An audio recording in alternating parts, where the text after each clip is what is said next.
arguments on both sides for many years. But Sure. I've never really heard a good argument as to why it's not legal.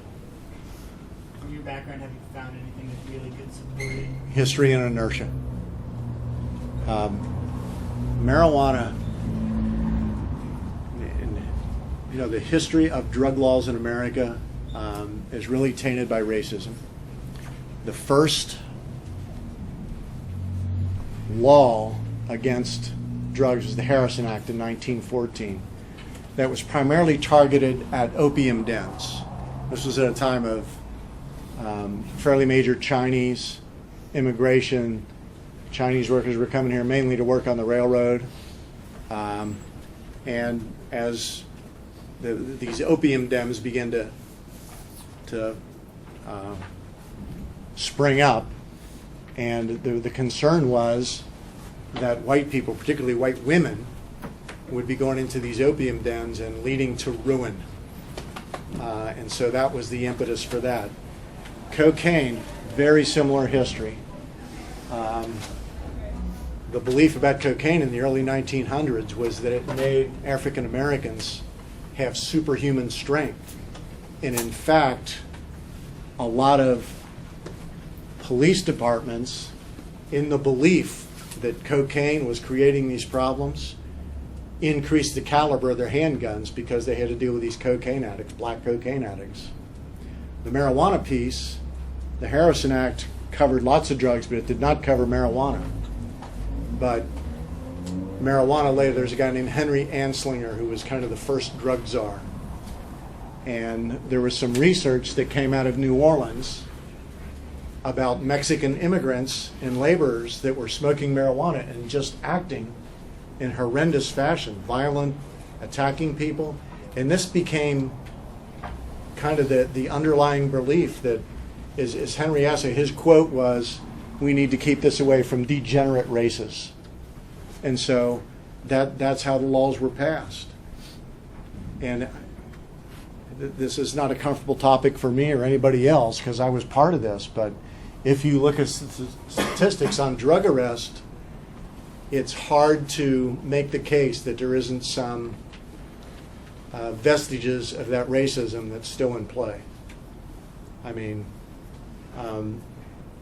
the number of African Americans incarcerated in this country is higher per capita than the number that were incarcerated in South Africa in the middle of the apartheid regime.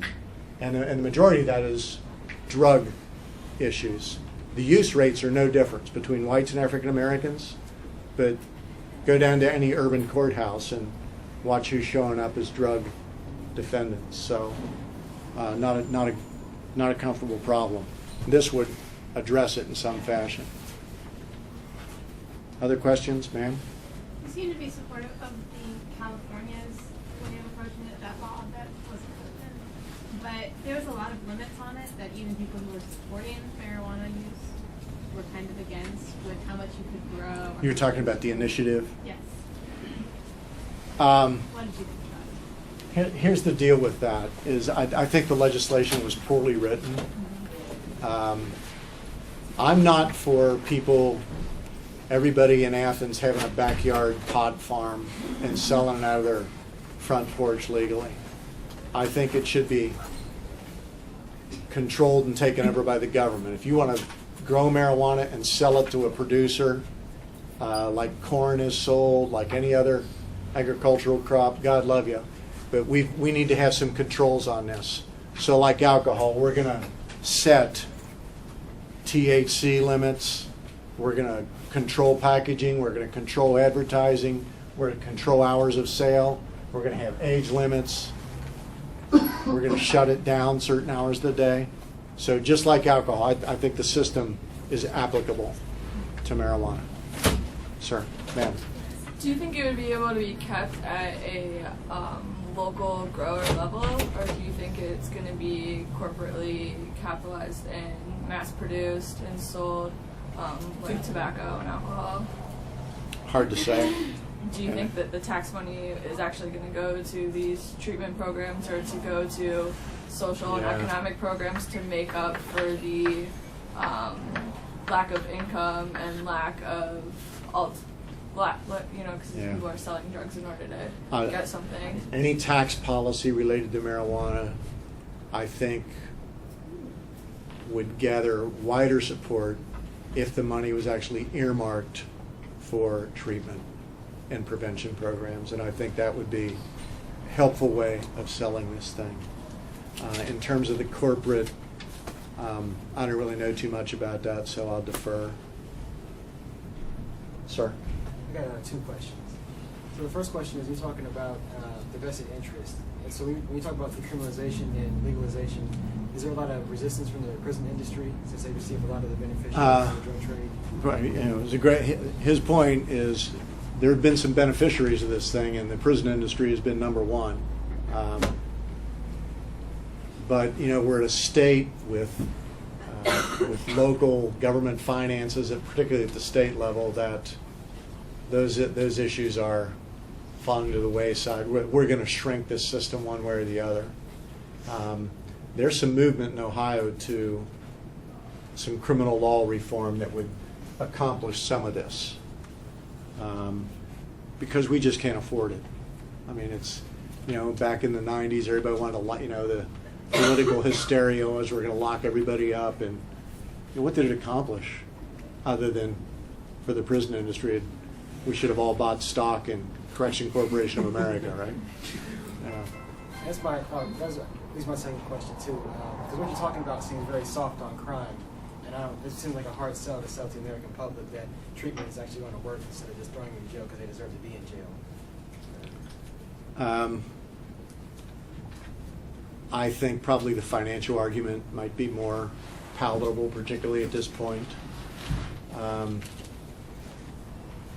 I think there's a changing attitude towards crime and criminals in this country. I mean, we can lock them up, but they all get out. With very few exceptions, at some point these guys get out, and they get out. The recidivism rates are pathetic. So we need to be doing something else. Are there people that need to be locked up? And I've locked some of them up, and I hope they stay there a long time. But the overwhelming majority are going to do their time and get out, and we need to make that transition for them a lot better and provide them services so that they're not back. Sir? I feel like to a certain extent you're preaching to the choir on college sure. campus. But regarding stigma on the issue, I mean, there's a ton of stigma where even leading representatives on both sides, with the exception maybe one or two, won't even address the issue.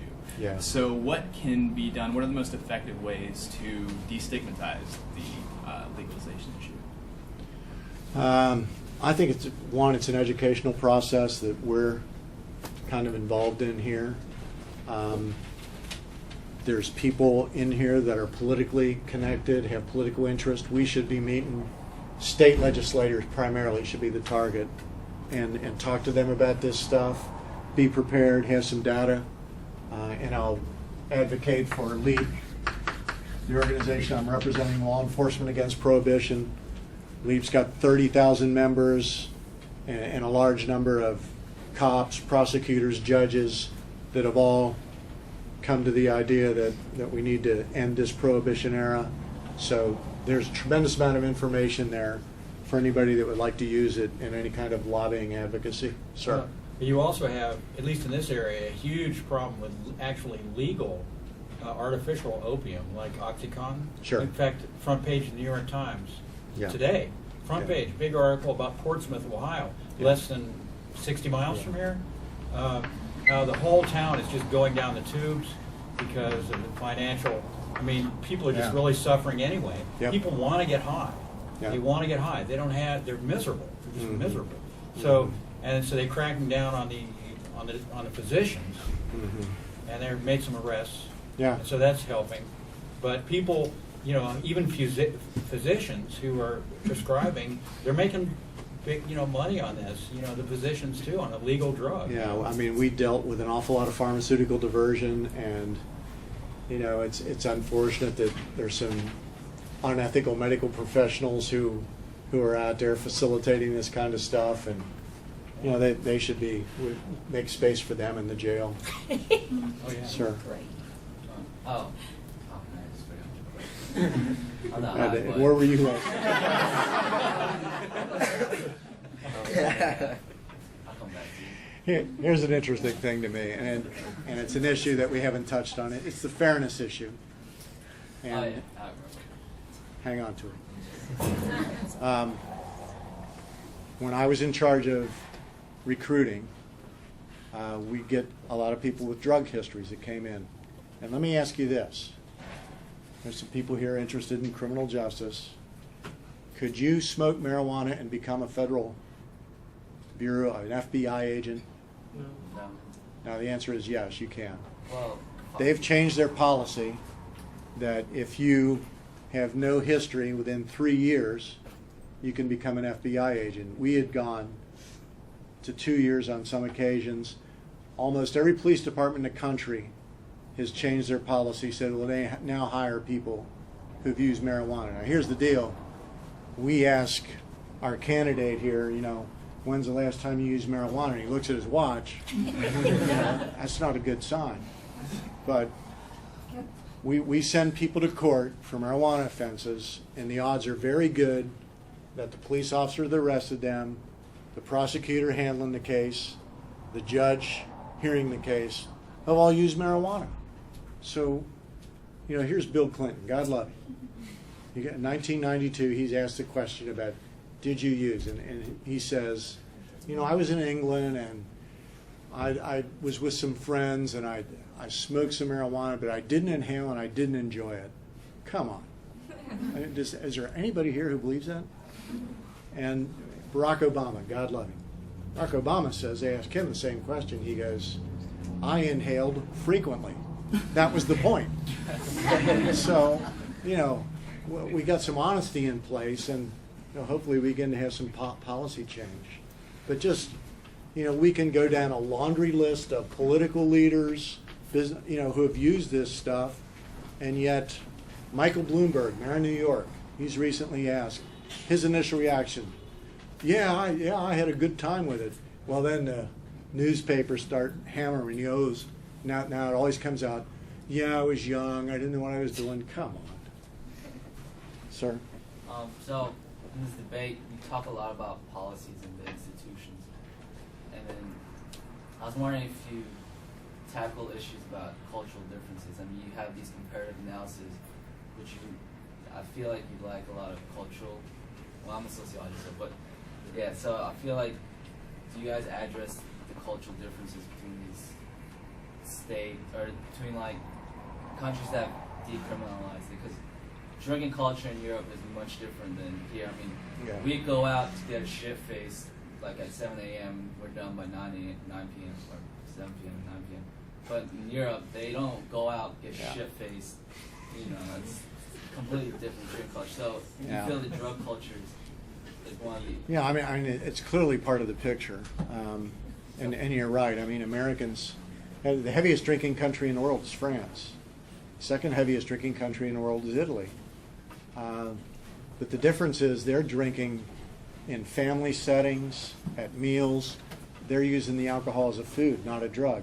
We use it, to get slammed. I mean, and does that cause some problems? Absolutely. So that's a huge cultural gap we need to start working on.